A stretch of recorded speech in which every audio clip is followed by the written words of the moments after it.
line. There are no rules, right? Isn't that the line? There are no rules. Welcome to the Jump. I'm Rachel Nichols, joined in fact by two-time WNBA All-Star Janae Agumake and our senior writer, host of The Low Post, Zach Lowe. Thank you, friends. Coming up, we're going to talk a little James Harden because he returns to Houston tomorrow. What are your expectations for that matchup? We will dive into that with our Houston native over here in just a little bit. First, though, the Pelicans picked up a huge win over the Jazz last night, and Zion Williamson led the way by aggressively attacking two-time Defensive Player of the Year, mind you, Rudy Gobert, down low repeatedly. Zion is the Pelicans' lone all-star this season. So, Janae, can you take us inside the locker room a little bit? Are the Pelicans now sort of Zion's team, and how does that dynamic inside a locker room even really work? You know, this is a great question because it just sort of happens naturally. And this is absolutely no, disrespect to Brandon Ingram, who's having a stellar year, 24 points per game. You know, he's doing exactly what he needs to do. But the Pelicans, they are becoming Zion's team. And that's not a bad thing because Zion, we all know this, the league is sort of ready-made for Zion to take over. He's a special player. He can get you buckets without calling a play for him. At the age of 20, he might still be leading the league in points, paint points per game.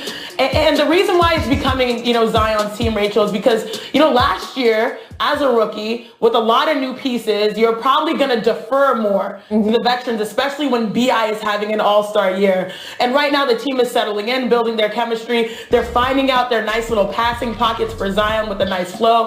Also figuring out how to move off ball so Zion can go to work. This is the version of the Pelicans that shows progress. Even though it is becoming Zion's team, that's not a knock on Brandon Ingram. It actually is showing that they're headed in the right direction because now they have two very talented players that can compete every night. First of all, let's get it straight. The Pelicans are the King Cake Babies team. And there we go. There we go, Zach Lowe. Yes. Zion's, the way I would put it is it's Zion's offense. And I think that's appropriate for the Pelicans. I think it slots everybody into their appropriate role so that no one is overtaxed. No one's trying to do stuff that's even 2% outside their skill set. Joe Boylan, who was an assistant for the Pelicans, he once told me that he would tell Brandon Ingram, we can contend for championships here when you become our Scottie Pippen. And that's not to compare Brandon Ingram to an all-time great player. It's to say when you don't have to be the number one option on offense, when that big fella can be, and you can concentrate on getting us 27 assists, play all NBA level defense, that's when we can be special. Look what it's done for Lonzo Ball. He doesn't have to worry about running the half-court offense. He can be a demon in transition. In the half-court, he can skulk around and hunt for threes, throw the extra pass. It puts everyone in the right spot. This is the version of the Pelicans that can be dangerous down the line. I'm really looking forward to seeing them go through that second half schedule. Now, after the game, we did hear from Zion's coach, Stan Van Gundy, expressing some disappointment in how he is officiated, while Rudy Gobert, he had a different idea on the situation. Take a listen here. Someday, he's going to start to get the calls he deserves to get. Any game where he's not shooting 10 free throws or more, I'm guaranteeing you they missed calls. Obviously, the ones that when I go straight up and I get elbowed in the chest, there's not much I can do about that. They talk to us about all these rules and being vertical, and it's great. I've been trying to do it over the years, but when someone jumps elbow first, there's not much you can do. I mean, it looks good on the highlights, but it's still an offensive foul. Now, Zach, coaches saying their stars don't get the calls is a tale as old as time. But do you agree in this case? Which side are you on?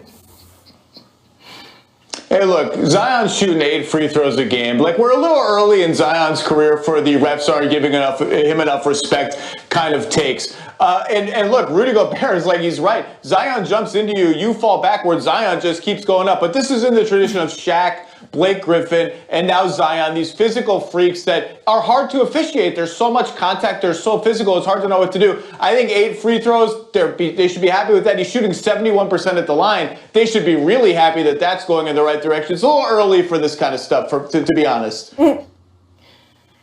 Yeah, and for 8 free throws, rookie plus, that's a lot of respect that the league and the referees are already giving to you. Usually it's vets that sort of command that type of free throw attempts. And by the way, Zach, I am 2 for 2, 100% from the field when it comes to getting the baby and king cake. So yeah, my percentage is pretty nice.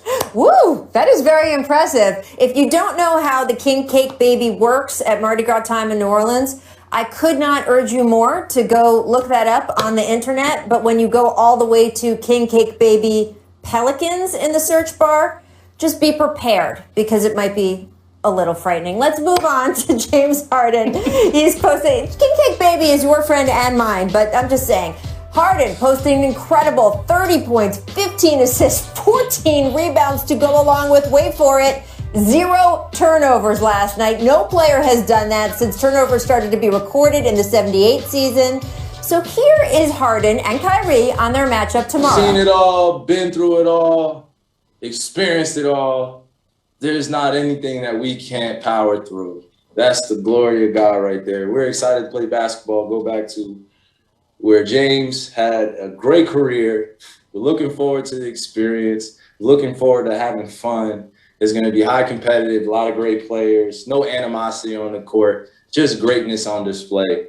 Everybody at home, enjoy the game. My plan is to touch as many people as I can in the sense of whether it's food, whether it's water, whether it's building their homes, whether it's making them smile, whether it's whatever the case may be, just trying to touch thousands of people in that city because they've done that for me and they showed me and my family that much love. Today, Harden there referring to, he really stepped up in the wake of the storms down in Houston. Even though he wasn't playing there anymore, he really, really made sure that people in that area, as he says, felt that he was there for them, provided all kinds of food and resources for people. And in his return, as Kyrie says, you can expect a show. What do you think is going to happen, my Houston friend? All right, I always go through the lens of the Houston Rockets, as you mentioned, and I'm someone that probably believes in them even when a lot of people choose not to, but I'm going to keep it real here. I have every expectation that the Brooklyn Nets are going to win in James Harden's return, because we all know that the Rockets, they're in the middle of a rebuild. I was really excited to see, Christian Wood and Victor Oladipo sort of do their things this season, but health had different plans, and the Rockets situation really can't be saved by them. But on the other hand, as you asked, James Harden is playing impeccable basketball. Literally, no turnovers last night with a 30-point triple-double. And he's always had this skill set, which we saw in Houston, but he leaned more into the scoring than the playmaking. But now the roles have, reversed, and he's sort of flipped that. And now he's just flaunting for everyone to see, rocking a Brooklyn Nets jersey. So even though Houston is looking at him probably like an ex that is living their best life after a breakup, which is really tough for Houston, there's still a lot of love there. There's a lot of mutual love there. And I mean, might as well pile it on. And I think what he has done, as you mentioned, Rachel, for the community has really just showed a testament to who he is. But let me just keep it real. Whether it was J.J. Watt spending 10 years there, now James Harden, 9 years, Houston is going through it. It's been a rough offseason for us. Hey, look, the Rockets have lost 12 in a row. They're just sort of a random collection of players, which is what happens when you have one team that gets dismantled. Then you have a bunch of trades that aren't related to each other. So they're kind of in a tough spot. The Nets are killing everyone. James Harden had 1 million points, 1 million assists, and as many turnovers as I did watching the game in my office. So what was it? Was it Clubber Lang that said prediction pain? I predict pain for the Rockets and a Nets win, which is not exactly a bold take considering the directions these teams are going right now. Well, I'm glad there's at least some fans that are going to be able to be there to sort of experience the James Harden show yet one more time, even if it's not in a Rockets jersey. And I think there'll be some nice moments there, which is nice after what happened kind of at the beginning of this season. We will be looking forward to it.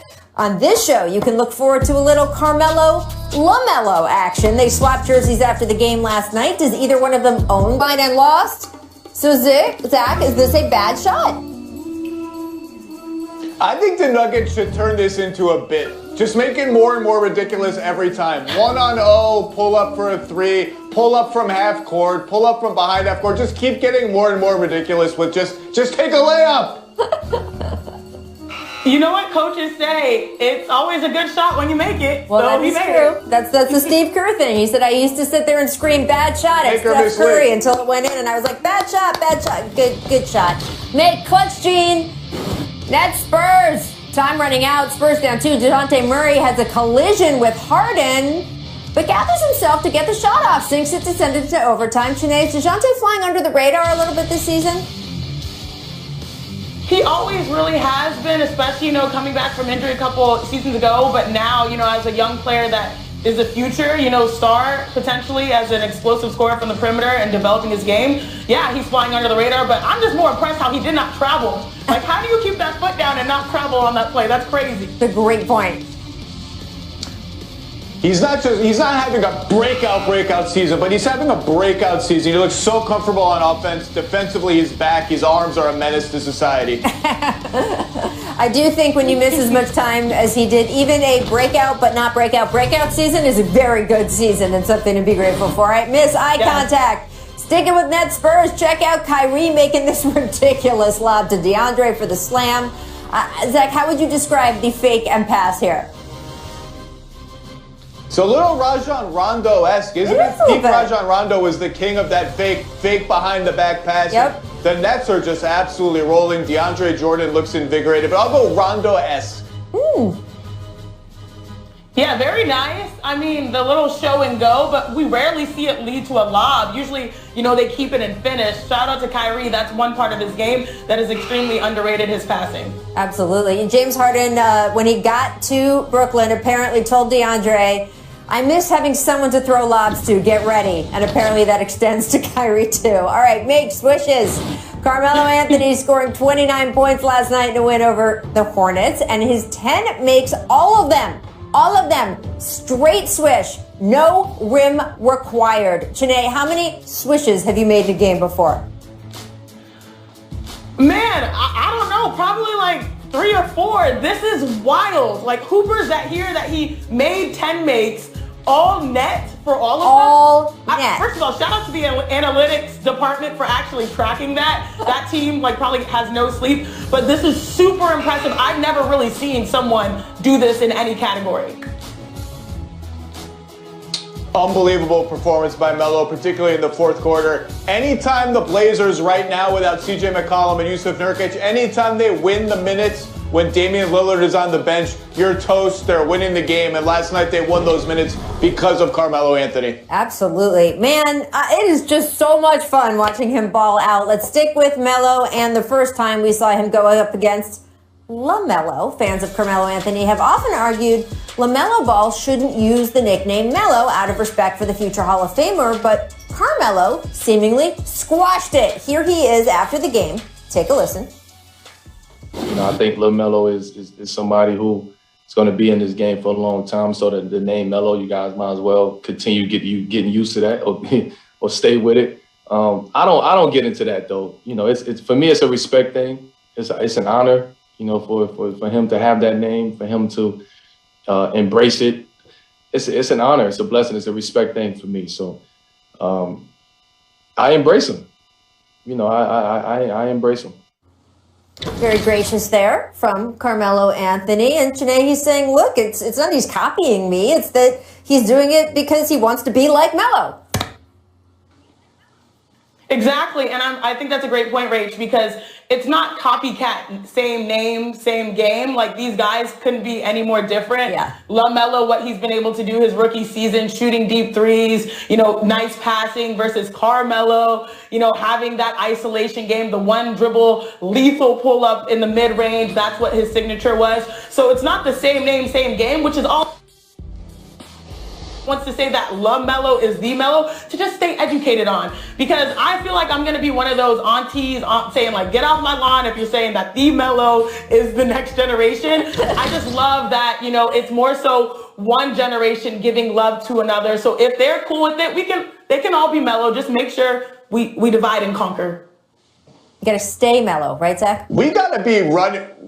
We got to be running out of things to argue about if this is some kind of controversy. I was not aware that there was any Melo controversy. It's just a shortening of their first names. They can both be Melo. It's like only kind of a nickname. And Shanae's right. LaMelo Ball, first of all, you probably can wrap up Rookie of the Year right now. Second of all, he's just a totally different player with his all-around game, his assists. He throws, it's not just like the baseball passes and the spectacular no-look passes. We can all see that. He just throws these sort of cross-court passes that are a beat different than most guys, even veteran passers would throw, that catch the defense off guard. He's got something up there that is just different and unique, and it's so fun to watch. So he can be Melo. It's fine. I didn't know this was a thing, to be honest. Well, there have been a thing, Zach, between other guys who've shared nicknames. I mean, most notable, of course, is Shaq, who did not like Dwight Howard using the Superman nickname. Big Shot, Chauncey Billups, and, of course, Robert Horry. And Kmart, Kevin Martin. So this has been a thing before. And again, graciousness by Carmelo Anthony. So, he's not pulling a Shaq here, Zach. Superman is not a nickname. Superman is a character that other people, took his name. It's not, and Kmart is the same thing. There's all Kmarts. They're all Kmarts. We're all Kmarts now. We're going to wrap this discussion up. Coming up later, we'll be playing the stat market. Who's buying, who's selling on Russ averaging a triple-double again? And coming up next as well, LeBron James is not going to stick to sports, no matter who tells him to. LeBron James, guys, who is once again using his More Than a Vote platform to team up with the NBA to fight voter suppression, this time during All-Star Weekend. And this isn't just fighting voter suppression in some general way. This is so crucial right now because lawmakers in Georgia and 42 other states are considering more than 250 measures that would create impediments to American citizens exercising their right to vote. I'm just going to say that again. 250 new regulations across 43 states, including Georgia, where the All-Star Game is going to be held, to try to make it harder for Americans to vote. So, the NBA, LeBron James, More Than a Vote. You're going to hear a lot about that during All-Star Weekend. Now, there is an athlete who's taken issue with LeBron's off-court activism, soccer star Zlatan Ibrahimovic, who essentially told LeBron to stick to sports. Now, LeBron responded over the weekend when given a chance to clarify his statements on LeBron, though. Zlatan doubled down. Here's what he said, quote, "Politics divides the world, sports unite it. Football unites athletes whatever we do to unite. This was my message. Athletes should be athletes, and politicians should do politics." Shanae, I'm just going to cede the floor to you. What is your reaction here? As I gather myself, it always gives me pause when people speak on situations without walking in the other person's shoes. And I know LeBron James' shoes are really large, but he deals with a lot of pressure, and he has done a great job navigating that over the entirety of his career. And we all know that LeBron is all about elevating and using his platform to advocate for underserved communities. I mean, athletes, without question, are at the intersection of sports and society, and athletes are expected to now use their platforms for good, because we understand that our success is the exception and not the norm. So we have to really hold it down for those who look like us and who we represent. And there are very few athletes that have a bigger platform than LeBron, and he has seized the opportunity that he has earned to educate and empower, his own community, whether it's in Akron, Ohio, or Los Angeles, or anywhere in between. And I know this personally, as you mentioned, Rachel, as a member of the More Than a Vote coalition. Yep. And so when I heard Zlatan say that, I just wondered if he has seen the amount of good that LeBron James has done when he uses his platform, instead of more so the negative things that could actually be the things that are politicized.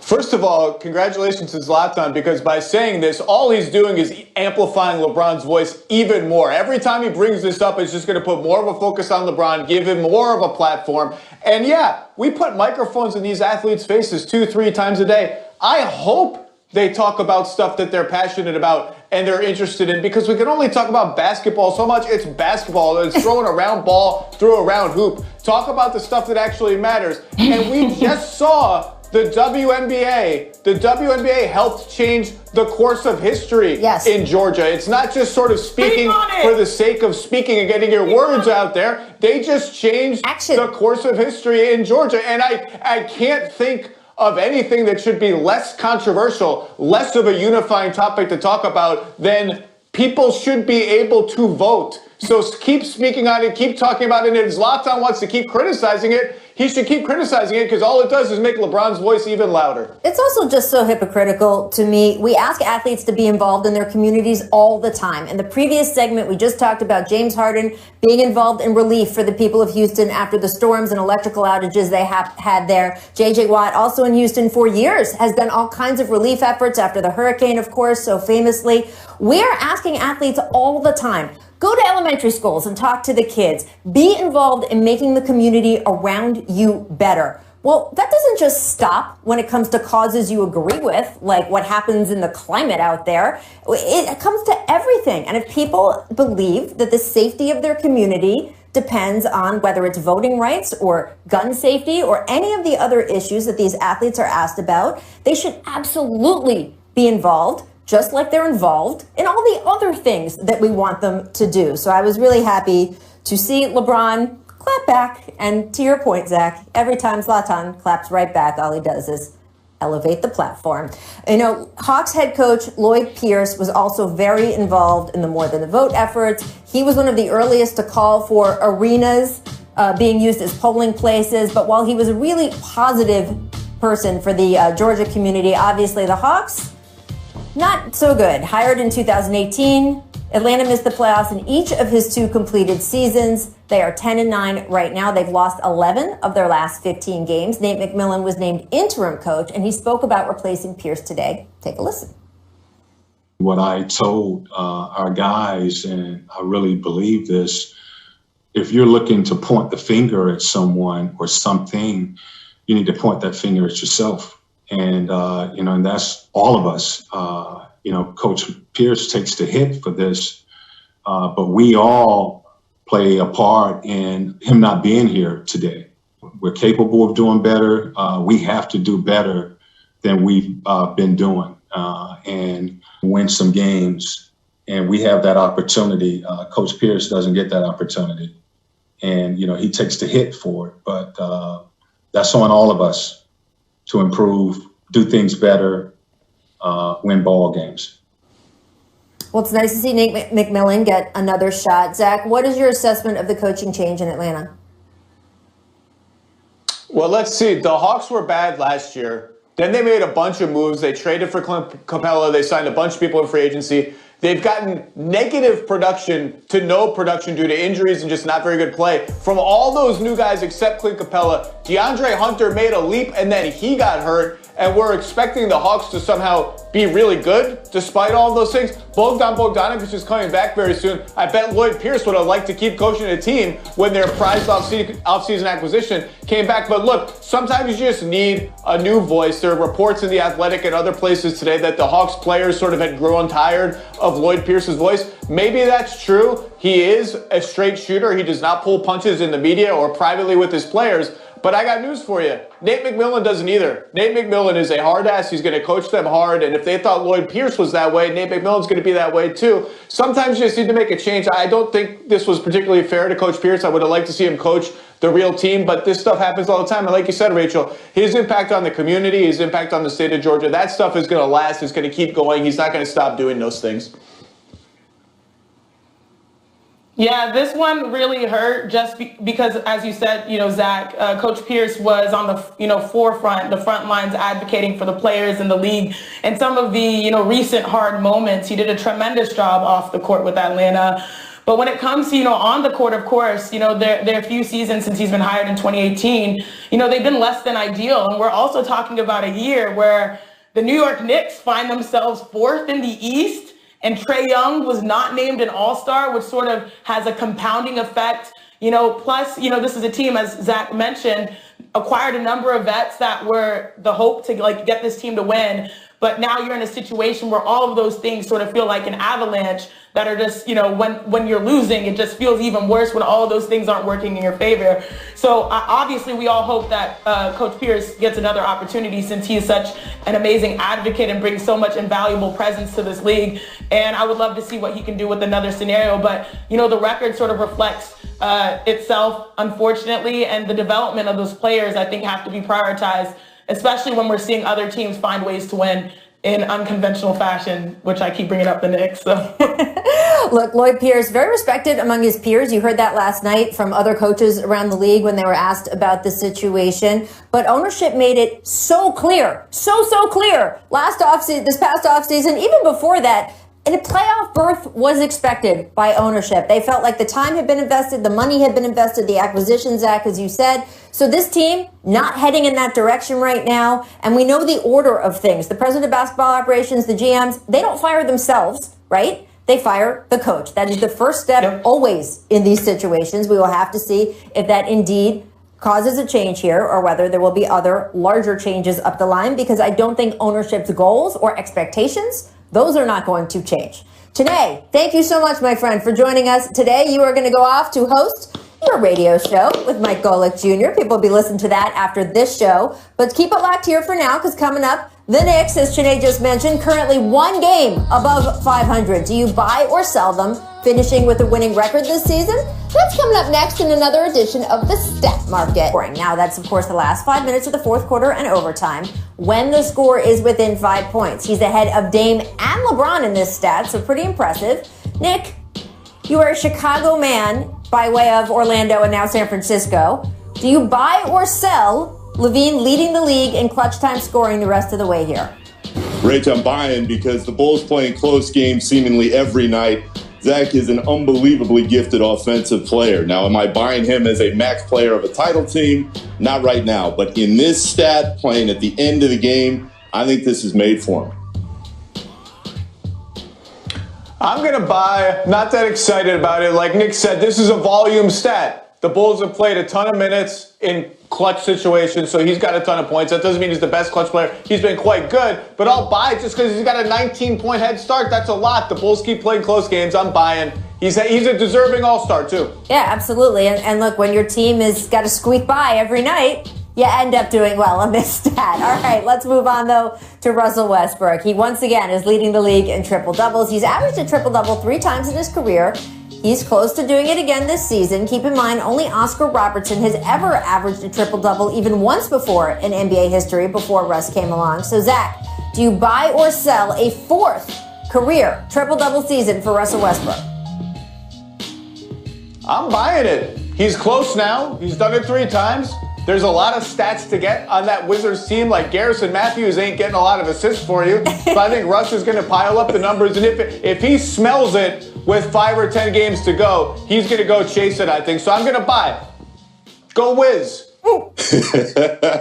Zach, I'm selling, although I agree with you that he is going to be chasing every number he can at the end of the year. The difference here is I think he's a little bit older, and if this team wants to win, it might be a little tougher to fill every column every night. But he's had a heck of a year, and if they can keep him in rhythm, they're going to be in pretty good shape in the second half. Yeah, health's such a big part of this too, right? Because between all the COVID stuff on and on with the Wizards, but also Russell's own health, the knee issues, everything else that's happened there, I think that's going to impact this more than anything. But we'll see, right? He's close right now. I want to take a look at the East standings, because the Knicks, yes, the New York Knicks, 1 game above 500, sitting at 4th in the conference. It's their first time with a winning record through 35 games since the 2013 season, the last time they made the playoffs. Coincidence? I think not. So, Nick, do you buy or sell the Knicks finishing above 500 this season? Because the fans who were dancing in the streets outside the Garden the other day certainly do. Rach, I'm buying all the stock I can get, and I'm buying it for tips. Yeah, there we go. This guy loves nothing more than getting a team motivated to play at their best when everybody's counted them out. He's got Julius Randle playing the role of Luol Deng that he did early in those Chicago days. This is tailor-made for Tibbs to ride in on his white horse and dominate in the second half and get the New York fans all juiced up about what may come in the next few years. Do you think Tibbs has actually ever ridden a horse? I would like to see Tibbs try to ride a white horse. At the risk of igniting the fury of Tibbs, I'm going to sell this just barely. Although what I would like to buy is I would like to buy a 9-way tie in the East at 36-36 at the end of the year. I'll buy that. Look, the Knicks are 1 game over 500. They've played the second easiest schedule in the league so far by basically any measure. Their opponents are shooting 32.8% from three. That's 2 percentage points lower than any other defense is allowed in the league. So I think they're due for some bad luck. I think they'll hover around 500. But if you're asking me, are they going to finish over? I will tentatively and not very happily sell the over 500 Knicks. Well, take a look at the Eastern Conference standings here, guys, because it's not good in the East. I know I brought this up on the show several times in the past couple weeks, but it's just kind of shocking. Every time you open up the standings, there are only 4 teams in the entire conference who are over 500, and you joke about the 9-way tie. But it kind of feels like that's what could happen if you look at where the Knicks are. You've got 2 teams only half a game behind, 3 teams only half a game behind them. You've got another team just a game and a half behind that, and it goes down from there. Zach, what is going on in the East? Is this just a matter of the fact that they're playing 72 instead of 82, and they don't get to beat up on each other? The bad teams in the East don't get to beat up on each other as much as they would in a regular season? Is that it? Well, that plus this is a weird season, right? Teams have tons of guys in and out of the lineup. Like, I think the Celtics have performed way below what we would have expected. They would have been another team well above 500. The Heat, same thing. A team that made the finals last year got ravaged by the coronavirus and the associated protocol. So I just think it's a weird season. But also, there's a lot of mediocrity in the Eastern Conference. That should really be their slogan, Eastern Conference, where mediocrity lives. This is just what it's been for 25 years. Right, the conference is swimming in mediocrity. It's completely average, which is why I'm buying Tibbs, because nobody has any team more prepared to play, in theory, meaningless basketball sometimes in the regular season more than that guy. That's why in the second half, I think the Knicks can make a little push to stay above that 500 line. I don't know if "we're swimming in mediocrity" is quite the marketing slogan that anybody on Madison Avenue would recommend. I don't know. Our researcher Michael Schwartz found, this is a closing bell, by the way. Our researcher Michael Schwartz found that the last time the East was this bad, basically it's only happened up. The Grizzlies are in Washington to play the Wizards tonight. They blew out the Rockets on Sunday. Nick, do you think this can be a turning point for the Grizzlies season? I do, Rach. I've always loved John Morant. I think that team has a sour taste in its mouth after not making the playoffs last year because of the bubble. They can go on a little bit of a run, and Valanciunas is playing really well down on the blocks. They've got a lot of good players, and Jaren Jackson's not healthy yet. Desmond Bane and Xavier Tillman, their draft picks this year, are really contributing. Justice Winslow back. Slow-mo is making threes. They quietly have collected a lot of very good players. Watch out for these guys. You like talking about Kyle Anderson every time just so you can say that nickname. Slow-mo. We mentioned the Grizzlies blew out the Rockets Sunday. That was indeed the Rockets' 12th loss in a row. Their next game tomorrow on ESPN. James Harden, as we've been talking about through the show, making his return to Houston. Do you expect the Rockets to be big-time sellers in a few weeks at the trade market, Zach? Because we just heard from Woj over the weekend, Victor Oladipo did not take that new contract the Rockets offered him. Houston's problem is they don't totally control their own draft pick this year or in a lot of subsequent years, so tanking doesn't necessarily benefit them the same way it does for others. But still, that's a sunk cost. They would not be doing their due diligence if they did not explore what they could get for P.J. Tucker, Victor Oladipo. Get whatever you can if you don't think they're part of your long-term plans, regardless of what happened before. Sell, sell, sell. Sell it all, everything. It's time for everything to change out there.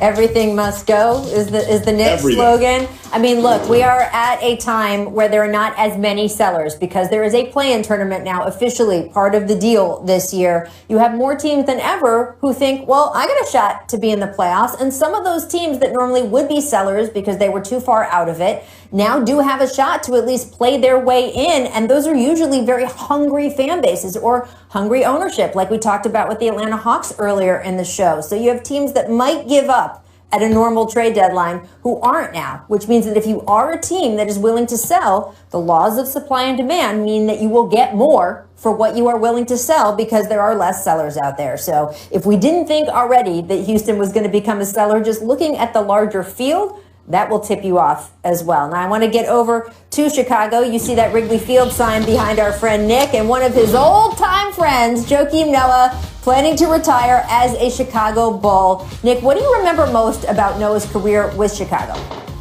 Rach, nobody was beloved more in that locker room, and that includes Derrick Rose in those early Tibbs years than Joakim was. He was the heart and soul of that team, and he has peace now in retirement knowing he left everything he has out there on the floor. So he will be a legend in that Bulls organization for years and years, and his impact was felt for a long time.